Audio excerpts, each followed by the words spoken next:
আল্লাহর হাবিবের ইন্তেকালের পরে সাহাবায়ে কেরাম চিন্তিত, খুবই কান্না জড়িত। ছোট্ট একটা গাঠুরি বেঁধে বেলাল আসছে, হযরত আবু বকরের সামনে দাঁড়ায় বলে, আবু বকর বিদায় দাও, মদিনায় আর থাকবো না।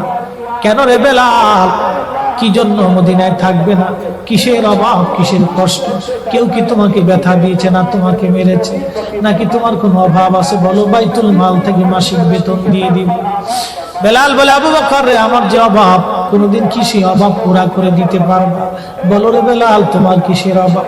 বলে, আবু বকর, তুমি আজান দিলে নবী নামাজে আসতো, বলো এখন আজান দিলে কি নবী নামাজে আসবে? কার বলতেছে, বেলাল রে, তুমি কি নবীরে ভালোবাসো, আমরা কি ভালোবাসি না? বেলাল বলে, আবু বকর, তুমি ভালোবাসো, আমি ভালোবাসি। শোনো গো আবু বকর, তোমরা নবীজি রওজা শরীফ দেখলে সহ্য করতে পারো? আমি বেলাল যখন আজান দিয়ে নবী রওজা শরীফের দিকে তাকাই, আমার কলিজা গুলি ফেটে ফেটে, আমি বরদাস্ত করতে পারি না, সহ্য করতে পারি না। মদিনাতে দাঁড়ায় থাকবে, দুই রকমের হাজি পাবে।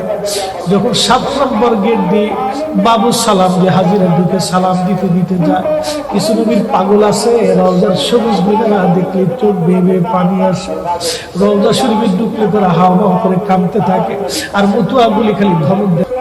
আল্লাহর হাবিবের রওজা শরীফ দেখে আমি সহ্য করতে পারি না রে আবু বকর, বিদায় দাও, আমি চলে যাব। চলে গেলেন নবীর পাগল। সিরিয়ার দামেস্কে যাওয়ার পরে কিছুদিন পরে নবীজি স্বপ্ন দেখায়, কিরে বেলাল, এটা কেমন জুলুম, কতদিন হলো তোমার কণ্ঠের আজান শুনি না। বেলাল রে, তোর কি মন চায় না আমি নবীর জিয়ারতে আসতে? বেলাল আয়, আমি নবীর জিয়ারতে আয় রে বেলাল আয়, কতদিন হলো তোমার কণ্ঠের আজান শুনি না।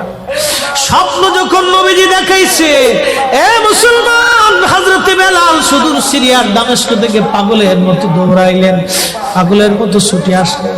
যখন মদিনাতে আসলেন, তখন তাহাজ্জুদের সময় চলতেছিল। তাহাজ্জুদের সময় চলার সময় হযরত বেলাল রাদিয়াল্লাহু আনহু কাঠের জালি দিয়ে তখন রওজা শরীফ ঘিরে রাখা ছিল, ওই জালির পাশে বসে বসে জালির সঙ্গে মাথা ঠেকাইয়া নবীর পাগল বসে বসে গুনগুন গুনগুন করে কাঁদে আর বলে, হুজুর, আপনি আসতে বলেছিলেন, গোলাম এসে হাজির হয়েছে। নবী গো, আজান দিতে বলেছেন, আমি আজান দিলে আপনি আগে নামাজ আসতেন, এখন আজান দিলে কি নবী আপনি নামাজে আসবেন? হুজুর, এখন আজান দিলে কি আপনি নবী নামাজে আসবেন? নতুন মুয়াজ্জিন আসছে আজান দেওয়ার জন্য, এসে দেখে নবীর মুয়াজ্জিন বেলাল কাঁদে। ডাক দেখে মদিনাবাসী শুনছো, নবীর মুয়াজ্জিন ফিরে এসেছে, বেলাল আসছে, বেলাল ফিরে আসছে। এই কথা শোনার পরে সব সাহাবী ঘর থেকে বের হয়ে দৌড়ায় এসে দেখে বেলাল কাঁদে। সাহাবীরা বলে, বেলাল আজান দাও, কতদিন হলো তোমার কণ্ঠের আজান শুনি না। বেলাল আজান দাও, কতদিন হলো আজান শুনি না রে বেলাল। বেলাল বলে, সাহাবীরা রে, আমি আজান দিলে কি নবী নামাজ আসবে বলো? সালমান ফারসি রাদিয়াল্লাহু আনহু ডাক দেখো, সাহাবীরা, আমাদের কথায় বেলাল আজান দিবে না, তোমরা যাও দেখো হাসান আর হুসাইন দুইজন ঘরের মধ্যে আছে। ইমাম হাসান হুসাইন রাদিয়াল্লাহু আনহুমা যদি বলে, তাহলে বেলাল অবশ্যই আজান দিবে। সালমান ফারসির পরামর্শে সাহাবীরা দৌড়ায় গেলেন। বর্তমান 7 নম্বর গেট বাবু সালাম বরাবর একটা মসজিদ আছে, মসজিদে আলী, এটাই ছিল হযরত ফাতেমা রাদিয়াল্লাহু আনহার বাড়ি। এই বাড়িতে দৌড়ে যাওয়ার পরে ইমাম হাসান হুসাইন রাদিয়াল্লাহু আনহুমা দুইজনকে নিয়ে আসা হলো।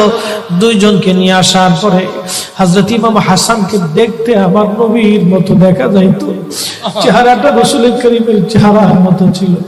নাতি দৌহিত্র নানার চেহারা পেয়েছিলেন, ইমাম হুসাইন ও নানার সুরত পেয়েছিলেন। দুই ভাই নানার সুরত পেয়েছিলেন। হযরতে বেলাল রওজা শরীফ থেকে উঠে হযরতে হাসানের বুকের মধ্যে মাথা ঠেকায় কাঁদতেছে, ইমাম হুসাইনের বুকের মধ্যে মাথা ঠেকায় কাঁদে। হযরত ইমাম হাসান ডাক দেখে, নানার মুয়াজ্জিন, কতদিন হলো তোমার কণ্ঠে আজান শুনি না, যেই কণ্ঠ দিয়া নানার আজান শুনাইতা, যাও গো ওই কণ্ঠ দিয়ে আমাদেরকে আজান শোনাইয়া যাও। যখন হযরতে বেলাল ইমাম হাসান এই কথা বললেন, হযরতে বেলাল দৌড়ায় গেলেন। যেই বনু নাজ্জার গোত্রের মহিলা সাহাবীর ছাদের উপরে দাঁড়ায় বেলাল আজান দিত। আবু দাউদের 519 নম্বর হাদিসের মধ্যে আসছে, প্রত্যেক ফজরের নামাজের সুবহ সাদিকের আগে বেলাল দাঁড়াইতেন, দাঁড়ায় আযানের আগে বলতেন আল্লাহুম্মা ইন্নী আহমাদুকা ওয়া নাস্তাঈনুকা আলা কুরাইশিন ইউকিমু দীনাক। প্রত্যেক ফজরের আযানের আগে এই দোয়াটা পড়ে বেলাল আযান শুরু করতেন। হযরত বেলাল রাদিয়াল্লাহু আনহু আজকে তাহাজ্জুদের আযান দিতে গেছে। আযান দিতে যাওয়ার পরে হযরত বেলাল যখন আযান দিলেন আল্লাহু আকবার আল্লাহু আকবার, আযানের মধুর ধ্বনি সারা মদিনার রন্দে রন্দে ছড়িয়ে গেল। মদিনার ঘর থেকে সব সাহাবী বের হয়ে দৌড় মারছে। আবার যখন বলেন আল্লাহু আকবার আল্লাহু আকবার, সব সাহাবী মহিলা বৃদ্ধ বনিতা ঘর থেকে বের হয়ে দৌড় মারছে। যখন বলল আশহাদু আল্লা ইলাহা ইল্লাল্লাহ, মদিনার ঘর থেকে সব মহিলারা ঘর থেকে বের হয়ে দৌড় মারছে রে, আর কান্না করে নবী বুঝি ফিরে আসছে রে। আবার যখন বলেন আশহাদু আল্লা ইলাহা ইল্লাল্লাহ, তখন মদিনার মানুষ কান্না করতেছিল, গুন গুন গুন গুন করে কান্না করে। মদিনার ভিতরে আওয়াজ বের হয়ে গেল, নবী বুঝি আসছে রে, নবী বুঝি ফিরে আসছে রে, নবী বুঝি ফিরে আসছে রে, নবী বুঝি আসছে। হযরত বেলাল যখন বলেন আশহাদু আন্না মুহাম্মাদুর রাসূলুল্লাহ, মদিনার মাটিগুলি থরথর থরথর করে কেঁপে উঠছে রে। মদিনার মানুষের কান্না বেড়ে গেল। হযরত বেলাল অজ্ঞান হয়ে জমিনের মধ্যে পড়ে গেলেন, তিনি বেহুশ। নবীর আশিক বেহুশ হয়ে গেলেন। বেলালের মতো আশিক যদি আমরা হইতাম, এ দুনিয়ায় নবীর দেখা পাইতাম, এ দুনিয়ায় নবীর দেখা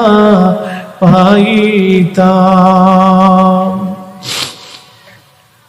যখন হুঁশ ফিরে আসছে, রওজা শরীফের পাশে বসে বসে বেলাল কাদের বলে হুজুর আযান দিতে বলেছিলেন, আযান দিয়েছি হুজুর, আমি আযান দিলে আগে নামাজ আসতেন, আজকে আযান দিলাম আপনি হুজুর আসেন নাই। যে আযান দিলে নবী আসবে না, আমি বেলালি আযান আর কোনোদিন দিব না। হযরতে বেলাল কিছুদিন পরে কলিজা ফেটে নবীর বিরহ বেদনা সহ্য করতে না পেরে তিনি চলে গিয়েছিলেন পরপারে। কলিজা ফেটে কলিজা ফেটে কলিজা ফেটে। এইভাবে সাহাবীরা নবীকে ভালোবেসে গেছে।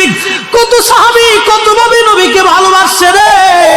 হযরত আবু বকরের কথা বলছিলাম, আম্মা জান আয়েশা ডেকে বলে হুজুর আপনি, আম্মা জান আয়েশার মনটা বেজার হয়ে গেল।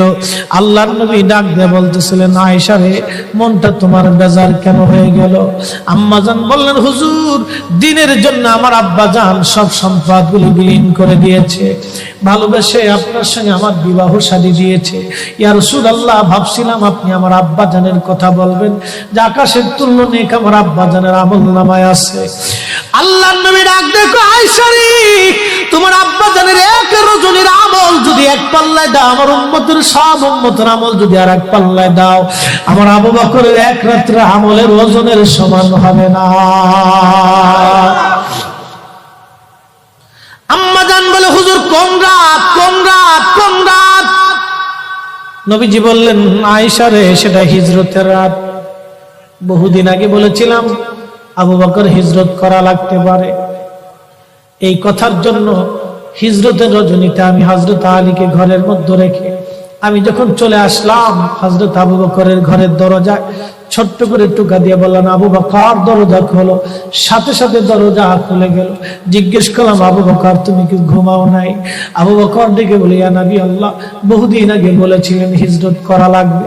হুজুর ওই দিন রজনী থেকে অদ্যবধি রজনীতে আমি কোন রাত্রের জন্য বিছনায় পিঠ লাগাই নাই। আপনি নবীর অপেক্ষায় দরজার সাথে ঠেস মেরে দাঁড়ায় আমি জেগে থাকি, কখন আপনি আসবেন, কখন আপনি আসবেন, কখন আপনি আসবেন। আপনি যখন রাত্রিবেলা আসবেন আমি ঘুমাবো, আপনি ডাকবেন, কাফেররা টের পাবে, আপনাকে কষ্ট দিবে। হুজুর একটা রজনীর জন্য আমি বিছনায় পিঠ লাগাই নাই, আপনি নবীর অপেক্ষায় দাঁড়ায় রয়েছি, দাঁড়ায় আসি, আমি ঘুমাই না। আয়েশা রে, এই রজনী আল্লাহর কাছে এত ভালো লাগছে, এত ভালো। আরে সাহাবী আবু বকর নবীকে ভালোবেসে নবীর অপেক্ষায় দাঁড়ানোর জন্য, নবীর জন্য দাঁড়িয়ে থাকার জন্য, নবীর জন্য দাঁড়িয়ে থাকার জন্য আল্লাহ এত বড় প্রতিদান দিয়ে দিলেন, এত বড় বেনিফিট দিয়ে দিলেন, এত বড় বেনিফিট, এত বড় বেনিফিট, এত বড় মর্তবা, এত বড় মর্যাদা নবীর জন্য, নবীর জন্য, নবীর জন্য।